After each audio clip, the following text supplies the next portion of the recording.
big scandal.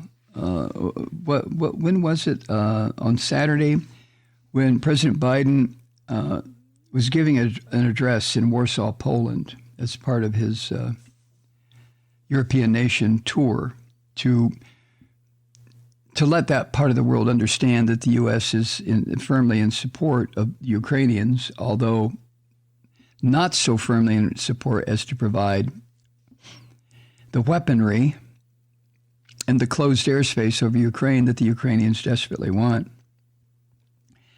But Biden went off script during that address, to call, he said this, quote, "For God's sake, this man cannot remain in power," end quote, referring to Putin. And it was an off-the-cuff statement that is based on the reality of what's going on in Ukraine. Now, I'm not here to this evening, to make a brief for all the policies of the United States as being all good and wonderful and lovely and strictly democracy-oriented. You and I both know better than that, and I've gone through that so goddamn many times. But in this particular instance, what I'm trying to do here, even though I've made references to our involvement in Iraq and Korea and Vietnam and Central America, what I'm trying to do here is stay focused on what this fascist Christian Vladimir Putin is doing in Ukraine. And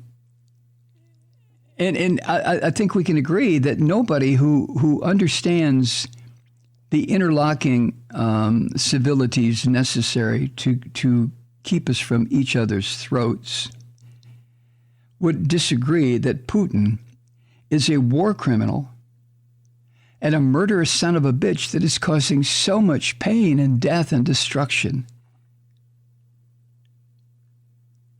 It's just...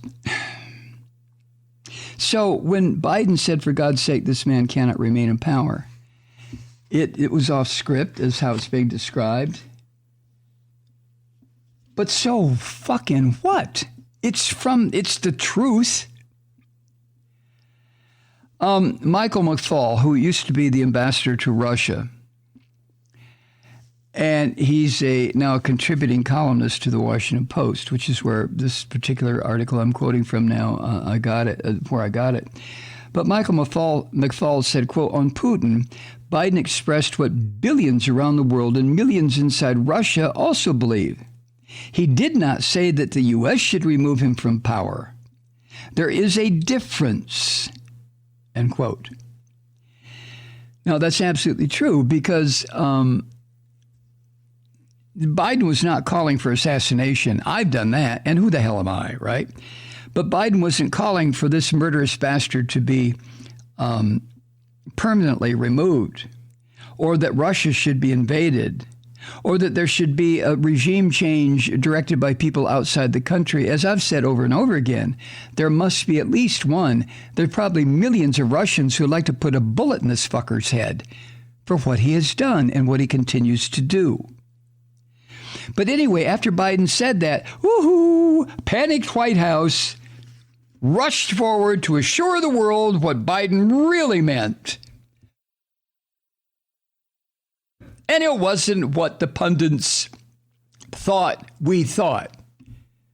I don't know how the editorial writers and the pundits and the people on Talk TV and how did they know what we were thinking? How did they know that we were thinking, oh, Biden's calling for regime change? When I heard Biden say that, "For God's sake, this man cannot remain in power," I mean, my first reaction was, yeah, that's right. I didn't think immediately putting a bullet in his head. Putin's. I've come right out and said that.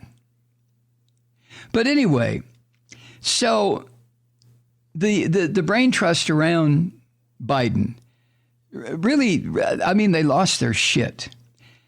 And immediately a statement was put out to this effect, quote, "The president's point was that Putin cannot be allowed to exercise power over his neighbors or the region. He was not discussing Putin's power in Russia or regime change," end quote.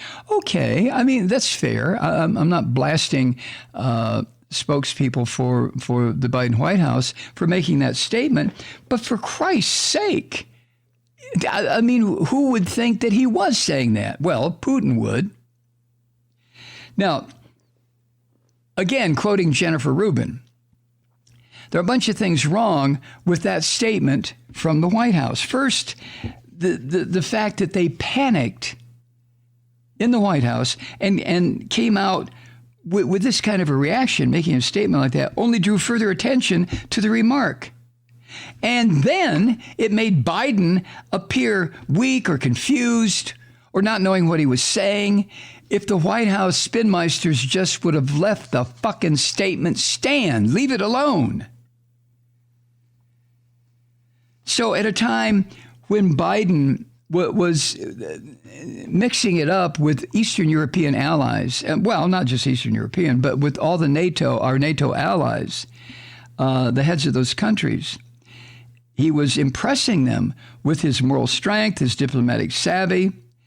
His own advisors back in Washington fucked up an otherwise successful trip.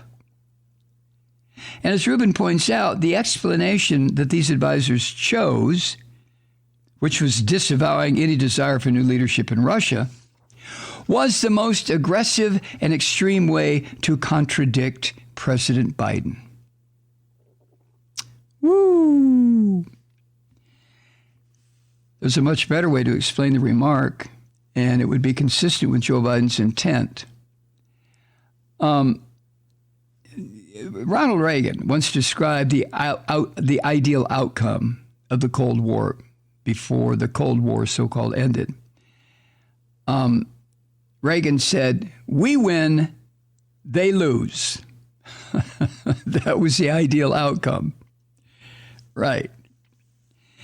Now, as Jennifer points out, what Biden said was obviously aspirational. It wasn't predictive. It wasn't determinist. It was aspirational. For God's sake, that phrase that has meaning in a sane world, a man such as Putin should not be leading a major power, let alone a nuclear armed power. Isn't that a perfectly acceptable, morally sound point of view? For God's sake. Oh, man. And Jennifer points out that some historical context is helpful. During the Cold War, and if you're not of a certain age, you don't remember this. I remember it clearly. But American presidents repeatedly called out for repressed people, or they called out to repressed people all over Eastern Europe especially, and the Far East, and different countries in this hemisphere. While at the same time, of course, the hypocrisy was very thick because we were supporting regimes around the world that were imposing restrictions on freedom and democracy. So I don't want to get too far into that, except to state that I'm aware of that. I'm aware of that, and so are you. But during the Cold War, the call went out repeatedly expressing hope for a free democratic society. And then Kennedy, if you remember, he gave a speech in Berlin in 1963. I think it was in the spring. He was assassinated, of course, in the late fall in this country. But Kennedy declared in that speech, quote, "We can look forward to that day when this city, Berlin, will be joined as one, and this country and this great continent of Europe in a peaceful and hopeful globe," end quote. Now, when Kennedy said that, he wasn't necessarily calling for regime change in the Soviet Union. He was probably calling for regime change in all the countries that had been absorbed by the Soviet Union during World War II, but it wasn't a direct call for regime change. He was appealing to a future that would be free of this fascistic, although it went under the heading of communistic, repression. And again, I think there are probably a number of people who listen to this podcast who don't remember East Berlin and West Berlin, East Germany and West Germany. Maybe you remember East and West Germany, but East and West Berlin, the Berlin airlift, where the United States, when the Russians blocked access to the city of Berlin to bring in humanitarian supplies. And the U.S. decided, well, fuck you, and they just flew from various places around Europe into Berlin to deliver everything from gasoline to cooking oil and everything in between. And then Reagan declared, moving the clock forward about 20 years to 1982, Reagan said, quote, "The march of freedom and democracy will leave Marxism and Leninism on the ash heap of history," end quote. Now, when he said that, he was not calling on the West to get rid of Mikhail Gorbachev. Certainly not Gorbachev, who probably single-handedly more than anyone else helped end the Soviet Union. But Reagan was making, as Jennifer points out, a moral statement, giving voice to the universal aspiration for freedom. And of course, interestingly, arguably the most famous line that Reagan said in his presidency wasn't, "What'd you say, Mommy?" No, it wasn't that. It was, "Mr. Gorbachev, tear down this wall."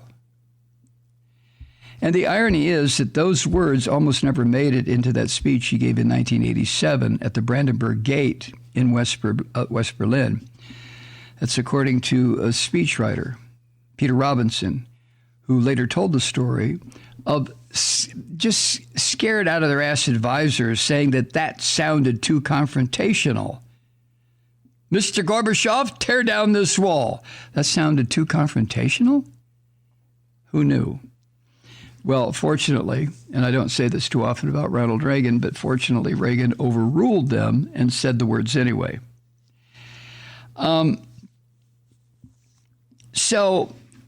Okay, critics and these quivering little masses of jelly that represent some of Biden's aides